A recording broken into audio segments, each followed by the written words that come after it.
Chapter 19. Walking side by side, they left the train behind. Pausing only long enough for Lexie to find the time that their train would be arriving. They had a little over an hour's worth of time they needed to fill. They had missed the previous train to Luxembourg by just a few minutes. Night had fully settled hours ago, and it was beginning to get late. Despite that, it had no effect on the city of Paris. People bustled all around them, each conversation blending together with the next. Shops bursting with light flashed around them as people constantly opened doors entering and exiting the buildings. "Let's find somewhere to eat and look through your purse. I'm sure you are as hungry as I am at this point," Jay suggested, carefully observing the people around them. Lexie's stomach let out a loud growl that she felt throughout her body at the mere suggestion of eating. "Yeah, food sounds good. Let's find something small without a lot of people in it." She further clarified their needs. They walked away from the station and into the mass of people, keeping a firm hold of each other and their belongings. Foregoing their desire for a place with as few people as possible, they settled for the first restaurant they passed that had an open booth at the back, and no line. Jay held their bags as Lexie sat down before taking the spot that would allow him to see the door. Lexie held her purse in her lap as they ordered their food, pointing to the items they wanted. Waiting for the server to leave after they had ordered. She upturned her purse on the table and spread everything out in front of them, brushing the lint and other little bits of unidentifiables that appeared with them onto the floor and under the table. Lexie pushed half of the remaining pile from her purse to Jay.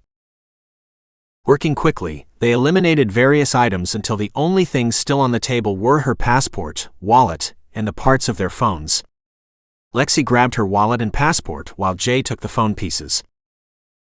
Jay eyed the pieces, fingering them carefully, but finding nothing that looked out of place or stuck to them. Turning his attention to Lexie as she finished with her wallet and turned to her passport. Lexie flipped the pages to her passport, pausing when something flashed by on one of the pages. Carefully flipping each page by hand, she found something black and nearly flat stuck between the pages. "I think I found it," Lexie whooped excitedly as she held her passport in front of her, showing the object in the pages to Jay. "How did she get it in there? I thought you kept your passport in that secure pocket of your purse," Jay asked, holding the passport close to his eyes and looking at the object. Lexie shrugged.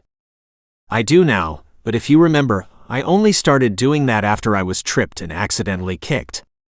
My passport was strewn across the landing, along with most everything else in my purse. The only thing that was secure back then was my wallet." He hummed and nodded his head. "Well, I think it's safe to say that at the very least, whatever it is, it doesn't belong wedged in the middle of your passport." Jay agreed quickly, before pushing the passport back into her hand and across the table as their food arrived. "What should we do with it? Should we just leave it somewhere?" Lexie asked between mouthfuls of food. "Let's do what they do in the movies," Jay suggested with a smirk, concentrating on his own food. "And what exactly is that?" Lexie asked mid-bite. "We drop it in a water glass as we leave." He smiled like it was obvious. "I don't think that is what they do with something like this in the movies. You're thinking of listening devices. For trackers, they always just toss them on trucks or something." She shrugged and took another bite. "Whatever, even if it doesn't kill it, we're still rid of it, I guess." Lexie slipped the black object from the pages of her passport and onto the table, setting it to the side of her plate. They finished eating quickly, letting the conversation fade away in favor of their own thoughts and watching the people around them. After paying their bill, Lexie dropped the flat black object into her still full glass of water. Sharing a look and a shrug when nothing happened, they stood and walked out of the restaurant side by side. Now that they had found and were rid of the tracker, some of the mental pressure on them had disappeared. While they had thought that they were doing fine, staying unnoticed before, now they knew they were officially in the clear, for the moment at least. No one in France knew where they were going. So they should be fine until they crossed the border on their way back from Germany. There shouldn't be a problem with them leaving the country or even when they were in Germany. Re-entering the country would be a different matter, though. By then, the people who were looking for them would likely know where they were and would be waiting for them. They had a few minutes left before the train arrived. Lexie decided to get some last-minute shopping in and use the time to peruse through the various shops around the station while they waited. They had eaten faster than they needed to in their anxious desire to get away from the tracker. The train arrived, and then they were on their way away from the people tracking them. Germany was ahead of them, and it would be their turn to track someone down. Not that they were particularly worried about tracking down the neighbor that they needed to talk to. They had the postcard, after all. If they weren't at that address, then there really wasn't much they could do. Sleep overcame them both before they had time to properly check out the other passengers. Their long and exhausting day had finally caught up with them. Jay was shaken awake by a man who was inspecting everyone's passports. He was giving each a quick check to make sure everything was in order before stamping and returning each to their owner. They had crossed over into Germany while they were sleeping. Jay nudged Lexie, who was asleep in the chair next to him, awake, and she pulled out her passport, handing it over with a barely covered yawn. A stamp was placed on the page quickly and handed back to her. Just as they had been hoping, everything was fine. There were no problems leaving the country. They stayed awake for the rest of the relatively short trip. Both lost in their own thoughts as they fully relaxed for the first time in what felt like forever, but was actually less than a day. Lexie did not welcome the silence this time, however, as she felt her mind pulled by the old lady's words. Her insidious proclamation of her father's infidelity, tormenting her unprepared mind and heart. That story fought with what her grandfather had said on the phone, neither side winning. It was true that she had never known either of them. How could she? All she had to remember them by was a couple of old photos from when they were first married, and the stories that Tracy and her grandfather had told her. She had always loved what they had told her about her parents. The picture that they had painted in her young mind over the years was one of people who were in love and would never do anything to hurt each other. Now the image that her adolescent mind had built was cracking and showing its age as for the first time the real world intruded. It was unwelcome, and it was wrecking her emotionally. Then there was what she had said about Jay being her half-brother. Up to that point, Lexie had steadfastly refused to believe or share in her grandfather's delusions about Jay somehow being her brother. Everything they had learned was slowly starting to force her to reconsider the possibility that he was indeed her brother. She was confused and afraid of her feelings on the matter. Lexie had been in love with him since she was just a small girl, and there was no way she was going to simply be able to turn off her feelings for him. She didn't even know how she would be able to be near him if she had to pretend that there was nothing more between them. Her head hurt, and her emotions were in a constant state of flux.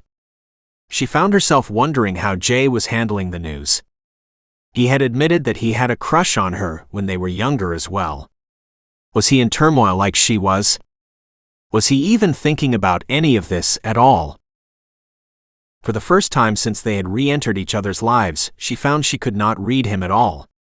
His emotions and inner thoughts were all hidden behind a mask that he had never used around her before. His gaze was on the horizon, and his face was serious. There was no hint of what was occupying his mind so earnestly. The train pulled into the station, and they departed with the other passengers. All the while, Jay's innermost feelings were secured behind an impenetrable vault of his own construction. They were anxious to continue to their final destination, but it was now the middle of the night, and they needed to find a place to sleep. Thankfully, they were able to find a small motel near the station and paid for a single room. Jay hopped into the shower first, bringing his bag with him. Turning on the water as hot as it would go, he stepped under the steaming spray. He ground his teeth and turned, letting the steaming water hit his back. He endured the scalding water on his skin for a few more seconds before turning back around and lowering the temperature. Stepping back from the shower head, Jay grabbed the soap and did his best to scrub away everything that had happened that day. He scrubbed harder, ignoring how red his skin had become. It wasn't enough. He wanted to hurt someone, to exorcise his frustration. Unfortunately, the only other person around was Lexie, and he would never do that to her. Instead, he scrubbed himself harder, choosing to hurt himself as he struggled to calm down. Lexie could have been hurt several times that day. Pierre had pointed a gun at them. Someone had found them at the old lady's house, and then they had been captured by Betty. He needed to do better, be better. He knew that Lexie could take care of herself. She wasn't some naive little girl that needed rescuing. Jay knew all of that, but it did nothing to alleviate the anger that burned through him. Flipping the water to cold, he hissed as the frigid water hit his raw, hot skin. Slumping underneath the icy spray, he let the water wash over him, soothing his ravaged skin and slowly calming the rest of him with it. It was only when he felt fully under control and shivering from the cold that he turned the water off. His shaking, water-pruned hands struggled to grab the cheap motel towel hanging nearby. The sandpaper-like cotton material tore another layer of skin off as he quickly dried off. Dressing quickly, he pulled on a pair of fresh sleeping shorts and a shirt. Exiting the bathroom, Jay found Lexie sitting on the edge of their bed, looking at the postcard they had been given. "I'm scared that they are going to tell us that my father did have an affair. I know that I'm being ridiculous about this entire thing. No one's parents are perfect, and I sincerely doubt that mine was either. Maybe in time I could even accept and move past this, but I need this to not be real. Everything I've been told about their relationship is the basis for what I want in my own relationship someday. They were best friends and in love. If people like that can betray one another, then doesn't that mean everything I have ever believed about relationships is false?" Lexie was close to tears as she spilled some of her deepest fears to him. Her eyes never drifted from the card in her hands. Jay sat on the bed next to Lexie and wrapped his arms around her. "It's up to you to be better than they were, if it is true. Remember though, you have my parents' relationship to believe in. Even if he did have an affair, we don't know the circumstances behind it. I'm not saying that it's right, nor am I excusing the action, but people are complicated. We do things because we aren't thinking at the time, or because we get so depressed and lost in our own thoughts that we need something, anything, to make us feel. You're putting too much pressure on them. They can no longer explain their actions and the reasons behind them to you. All you can do is believe that no matter what they had their reasons, and that they loved each other and that they loved you." With that said, Jay pulled the card from her hands and brushed her cheeks with his thumbs, wiping away the tears that had crept from her eyes. Pushing her back lightly, he coaxed her in a soft voice. "Now go take a shower. It's past time for us to get some sleep. Tomorrow is going to be another long day, although after we talk to them, I think we should play hooky and visit the sites here before leaving." He finished with a coaxing smile. Lexie laughed as she stood, her eyes lightening as some of the sadness behind them fled. "Who are we playing hooky from ourselves?" She grabbed her bag and entered the bathroom, pausing before the door was fully closed. "Thanks for that, Jay, you just being here helps." Shutting the door between them, there was only silence until the sound of the shower being turned on crept softly into the room. Jay felt his chest tighten at Lexie's words. Pushing everything to the side, he drew the covers on the bed and fell heavily onto it. He lay there in the dark, unable to fall asleep. Thoughts that he had been doing his best to avoid all day began creeping to the forefront of his mind. The sound of the bathroom door opening shook him from his thoughts before they could take hold. Lexie left the lights off and climbed into the bed, leaving a small gap between them. "Night, Jay," she whispered quietly, unsure if he was awake. Jay listened as her breathing slowed and gradually deepened as she fell asleep. "Night, Lexie," he finally whispered. Twisting slightly, he puffed the pillow under his head and settled back into position. Once more he closed his eyes, having opened them while he moved around. Listening to the steady breathing of the girl next to him lulled him to sleep at last. Sunlight was streaming into the room by the time they were rudely awakened by a loud banging on the door of the room. Panicking at the sound, the first thought that entered their heads was that they had been found. Neither answered the door as they rushed to get dressed. It was Lexie who noticed the clock on the wall. Hold on, Jay. Lexie blurted, grabbing his arm. Pointing to the clock on the wall. I think they're letting us know that it's time for us to check out. Indeed, it was later in the morning than they had meant to sleep till. Without the alarms on their phones, there had been nothing for them to set an alarm on to wake them. It was nearly 11, which meant it was time for them to leave the motel. Jay walked over to the still-pounding door and opened it to find a chubby man of diminutive stature. The small man had a red face, and his hand was raised, fist turned to the door ready to pound on it again. He opened his mouth and said something in a quick and angry-sounding German. I'm sorry, I don't speak German. Jay glowered, quickly grabbing the man's attention and holding it with his suddenly intimidating presence. Is it time to check out?